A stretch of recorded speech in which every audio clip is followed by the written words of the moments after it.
School budgets aren't just numbers. They're blueprints for learning. And most of what they cover is non-negotiable. Let's walk through how those dollars get used. First, let's talk about the calendar. Budget planning for school districts typically begin in the fall. Districts review enrollment projections, staffing needs, and new program priorities. They also take a look at the last year's budget deficit to plan for the future. And then by January 25th, districts must either adopt a preliminary budget or commit to staying within the Act 1 tax limit by signing a resolution. That cap restricts how much they can raise local taxes without voter approval. Once that is done, and throughout the spring, the budget is built and revised numerous times. Boards review it in public meetings, probably a preliminary final budget presentation in April or May, and community members can come ask questions and offer feedback at that time. And then by law, the final budget must be adopted no later than June 30th.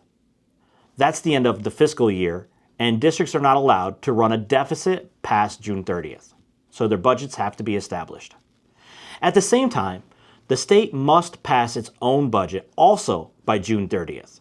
When that process is delayed, districts are left in limbo, uncertain of how much money they'll actually receive, and it can be quite stressful and disconcerting for public school district administrators and their school boards. Now let's look at where the money goes. In the Athens Area School District, around 80% of our budget goes towards personnel, salaries, pensions, and benefits. Healthcare costs have been rising sharply. In fact, they rose almost 8% just last year. So have pension contributions over the years. Pension contributions go into the public school employees' retirement system, and that equates for over 35% of our entire payroll. Special education adds another layer and another cost. About 1 in 5 students in our district have an IEP. An IEP outlines some required interventions, which we are legally required to meet, but the funding to do so often falls very short. We also have to manage our facilities, transportation, and our technology. Our buildings are aging. They're not old, they're in good shape, but maintaining them is not an option. And we also have to make sure that we're providing a secure, connected classroom, and that takes a steady investment. One growing financial pressure is cyber charter tuition.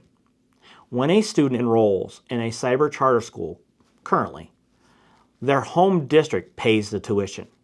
The costs can add up quickly, and for rural districts like ours, those costs don't go away just because a student leaves.